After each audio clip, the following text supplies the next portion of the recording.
Hi అండి. ఈరోజు మన రెసిపీ మెంతి కూర పెసరపప్పు. ఈ మెంతి కూర పెసరపప్పు అన్నంలోకి చపాతీలోకి చాలా బాగుంటుంది. ఈ కూరకి కావలసినవి 100 గ్రామ్స్ మెంతి కూర తీసుకున్నాను, 100 గ్రామ్స్ పెసరపప్పు, ఒక టమాటా, ఒక ఆనియన్, ఒక 4 పచ్చిమిర్చి, ఒక 10 వెల్లుల్లి రెబ్బలు, కొంచెం కరివేపాకు, 1 స్పూను కారము, 1 స్పూన్ సాల్ట్, 1 స్పూను ధనియా పౌడర్, పోపు గింజలు తీసుకున్నాను, కొంచెం కొత్తిమీర ఆకు, కొంచెం పసుపు తీసుకున్నాను.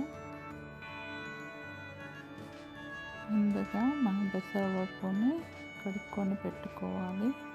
అలాగే మెంతి కూరను కడుక్కొని చిన్నగా కట్ చేసుకొని పెట్టుకోవాలి.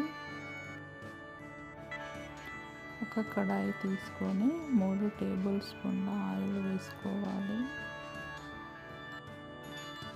ఆయిల్ వేడయ్యాక పోపు గింజలు, పచ్చిమిర్చి వేసుకోవాలి.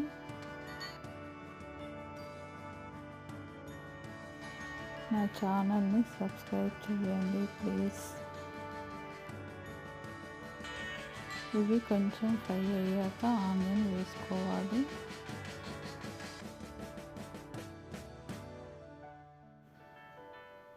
తర్వాత టమాటో వేసుకోవాలి.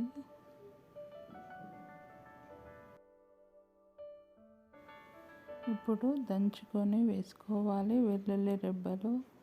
తర్వాత కరివేపాకు వేసుకోవాలి కొంచెము.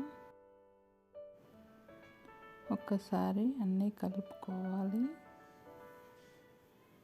ఇప్పుడు మనము కడిగి పెట్టుకున్న పెసరపప్పు దీంట్లో వేసుకోవాలి. పప్పు కొంచెం నూనెలో ఫ్రై కావాలి. తర్వాత మనము మెంతి కూర వేసుకోవాలి. ఈ మెంతి కూర ఆరోగ్యానికి చాలా మంచిది. మనం ఎక్కువగా తీసుకుంటూ ఉండాలి ఇలా కూరల రూపంలో.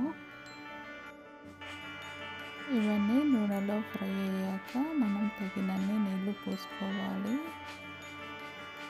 తర్వాత 1 స్పూను కారం, 1 స్పూను ధనియా పౌడరు, 1 స్పూను సాల్ట్, కొంచెం పసుపు వేసుకోవాలి.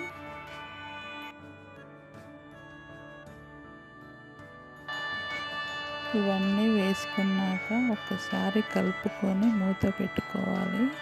ఒక 5 మినిట్స్ ఉడకనివ్వాలి. ఈ విధంగా చూడండి, ఈ విధంగా ఉడకాలి.